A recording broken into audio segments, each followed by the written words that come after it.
Bonjour à tous, je suis très heureuse de vous retrouver pour ce 6h30. Ce mercredi 1er mai, le monde entier célèbre la fête du travail. Ici en Côte d'Ivoire, plusieurs réformes ont été mises en place pour améliorer les conditions du travailleur.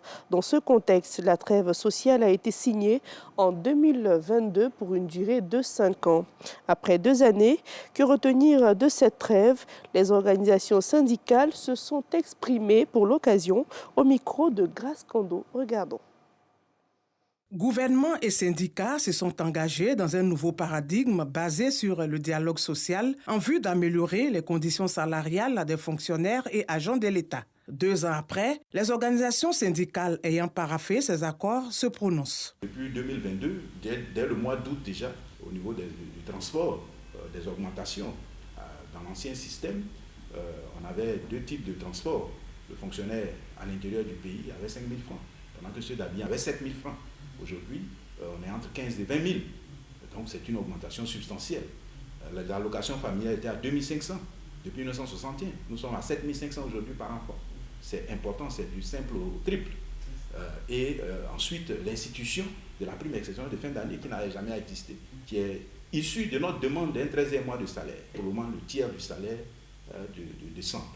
Donc ces acquis-là, forcément, agissent sur le pouvoir d'achat des fonctionnaires. Notre message, il ne faut pas brandir la trêve comme la fin, mais comme un début, comme une opportunité pour faire les vrais débats, les discussions permanentes, parce que c'est à ce prix et à ce prix seulement que nous pourrons maintenir la paix sociale chèrement acquise. Des affirmations de la Confédération, plateforme nationale des travailleurs, soutenue par la centrale syndicale Humanisme. Cet accord a porté fruit.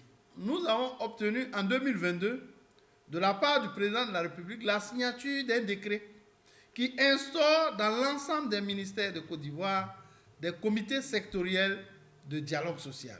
Nous avons aussi obtenu qu'il soit créé au niveau donc de la primature un comité de suivi de la trêve qui puisse effectivement coordonner l'ensemble des activités de ces comités sectoriels de dialogue.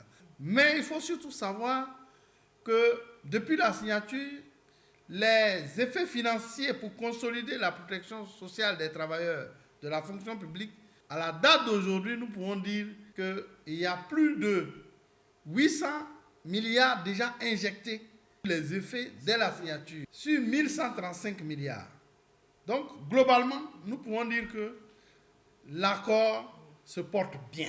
Au nombre des accords de la 2e trêve sociale figure en bonne place la nouvelle loi portant statut général de la fonction publique. C'est une loi qui vient revisiter l'ensemble du dispositif institutionnel d'encadrement de la gestion des ressources humaines de l'État en redéfinissant le champ des emplois. Donc, tous les emplois sont dotés d'un profil de carrière, mais également en travaillant sur les droits des fonctionnaires. Donc la question des droits des fonctionnaires a été fortement revisitée. Les droits anciens ont été maintenus, renforcés, et il y a des droits nouveaux qui ont été créés au profit des fonctionnaires. Je pense notamment au droit à la formation, qui est une affirmation forte du statut général de la fonction publique. Par ailleurs, il y a les droits sociaux qui ont été également renforcés. Je vais citer comme ça le congé de paternité qui n'existait pas.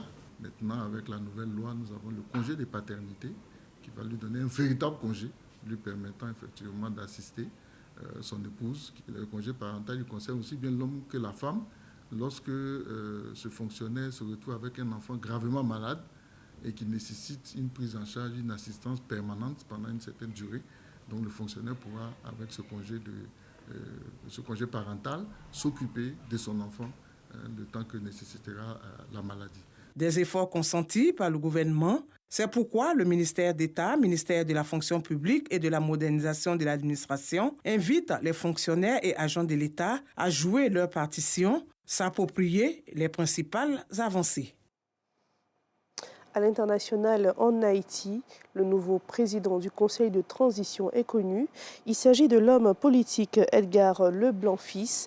Le Conseil de transition a été mis sur pied après la démission du Premier ministre. Leblanc-Fils a promis de rechercher le consensus afin que l'organe puisse sortir le pays de sa crise sécuritaire.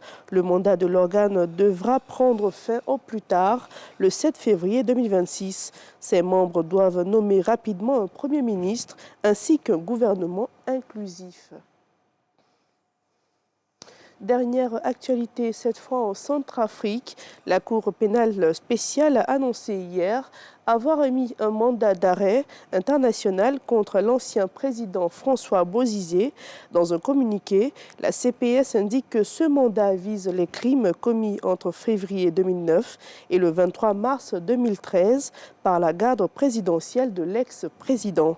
La CPS demande la coopération, notamment de la Guinée-Bissau, où François Bozizé vit en exil depuis 1 an. C'est tout pour ce 6h30. Merci de votre attention et l'information revient à 7h.